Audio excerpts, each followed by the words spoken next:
Okay, so welcome, and today we are going to start talking about angles, okay? But before we start talking about angles, we have to talk about another geometric shape. Well, it's not really a shape, but another part of an angle, which we call a ray, okay? So what is a ray? Well, this would be an example of a ray. So a ray is a line, right, that has a terminating point called the end point, and it basically consists of all the points along the line going in one direction in a straight line. Okay, so this would be a ray, and so this is the end point.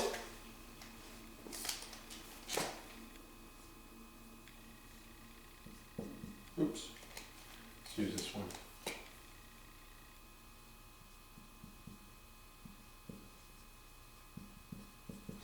So that's the end point, and then you can describe or name any ray by picking another point along the ray. Okay, any point along the ray would be fine. So, for example, if we name this one, we would name this one as ray EF. Now, symbolically, we would write it this way. So we just basically put the two letters together and then put a ray, an arrow above it. And so this is how we name or symbolically name this ray. Okay, now an angle on the other hand, so let me write this down. So this is a ray and this is an angle. Okay, so now an angle is the union of two rays with a common endpoint.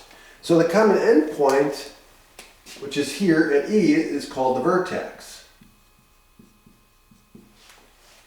Okay? And the measurement of the angle is going to be the interior angle, the angle that falls between the two rays. So the way we'd name this would be angle DEF. Again, we use all the letters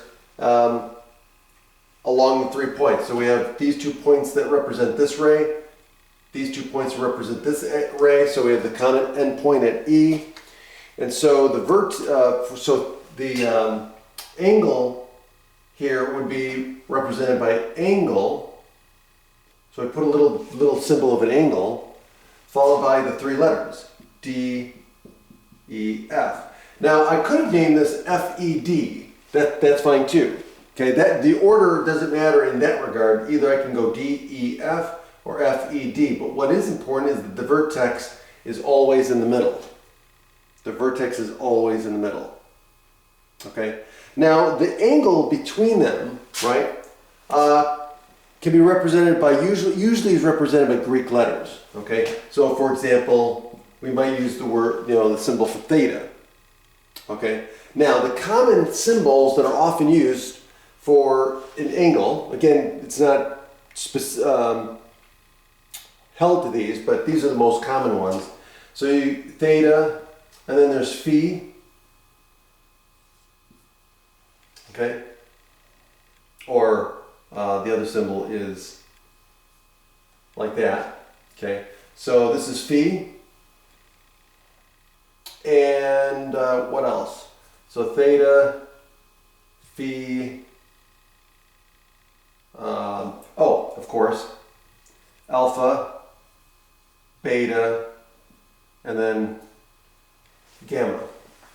Okay, so those are the most common Greek symbols that are used to represent an angle. Okay, now let's talk about other names. So if we were to look at an angle, and let's say we're going to put one line on the horizontal. Okay, so if we take one line, just so we could see better. So one of the rays is horizontal, and then the other ray basically goes wherever it ends up going, right? So let's take this, and let's say this is D, E, F. Okay. And we've got the angle theta. So now, a couple of things. This right here, the one that's horizontal, like it's along the x-axis, is called the initial side.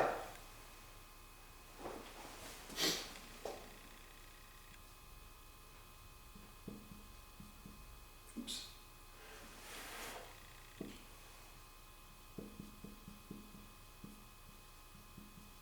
Okay, and then the other ray that composes or makes up the angle is called the terminal side. So this is the initial side. This is the terminal side. Okay.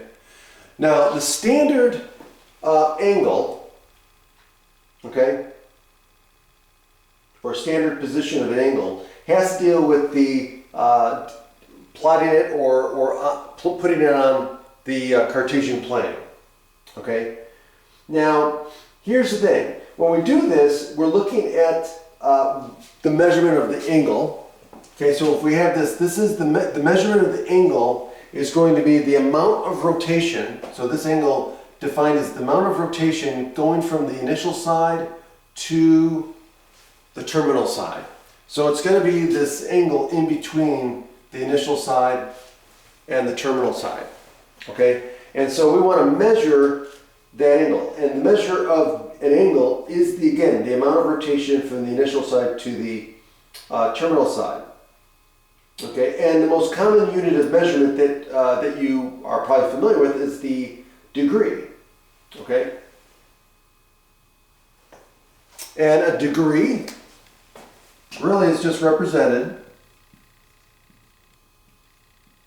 by 1/360th of a rotation of a circle.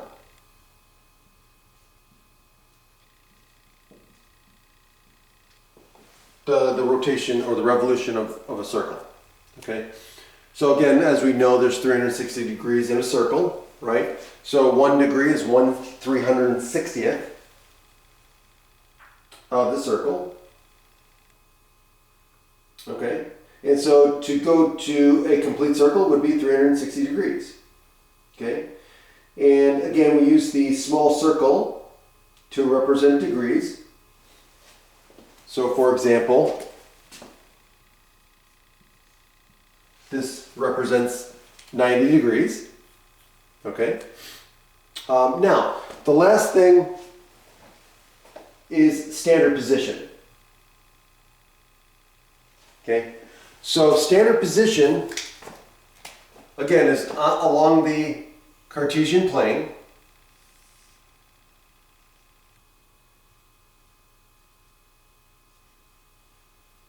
So we have the x-axis and the y-axis.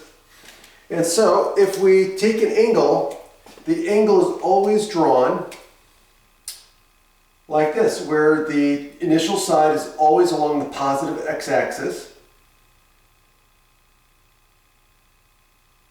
Right? And let's say some value here. So, and the terminal side could be anywhere. It could be along here, right? Or it could be over here, or it could be over here, over here. Okay, so it just depends on the measurement of the angle. Okay, but this is called putting it in standard position. Standard position is where the initial side is along the positive x-axis, and then the other ray, the terminal side, just ends up wherever it ends up. So basically you're placing. And the vertex of the angle ends up at the origin. Okay?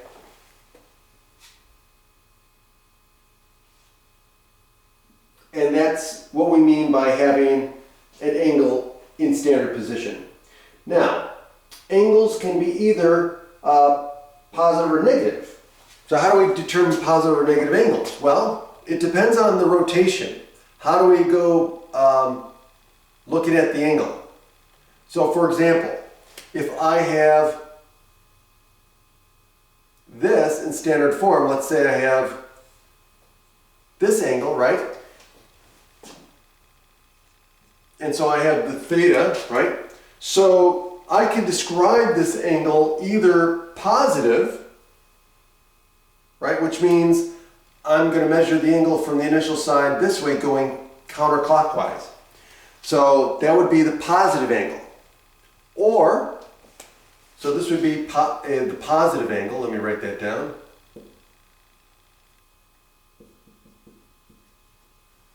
Right? Or I can measure it going clockwise. So I can measure it going this way. And so this angle would be the negative angle.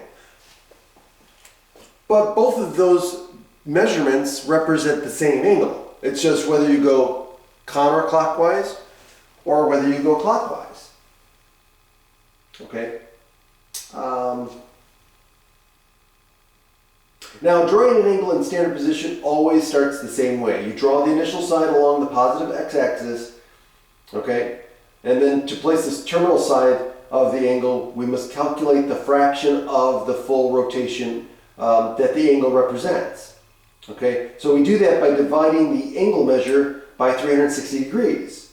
Okay, for example, to draw a 90-degree angle, right? To draw a 90-degree angle,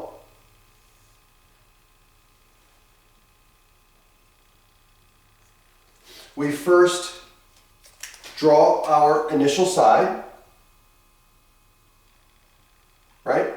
And then we take 90 degrees, right?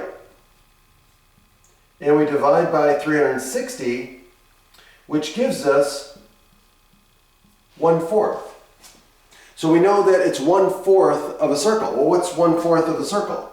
Well, right here. So we know that a 90-degree angle is going to go, the initial side is along the positive x-axis and the terminal side goes along the positive y-axis. And so this is how we would draw a 90-degree angle. Okay. If it was a 360-degree angle, then we would do 360 divided by 360, which would give us 1, which means it's going all the way around, so we would end up right on top of the same angle. And the way we would draw our angle is the way it opens up from the initial side to the terminal side. So we would basically draw an angle that goes all the way around if it was 360. Because you end up being back on top of the initial side. So the initial side in that case is the same as the terminal side. Okay? Okay. We'll stop there and we'll start talking about more about quadrants and add more to the definitions. Have a great day.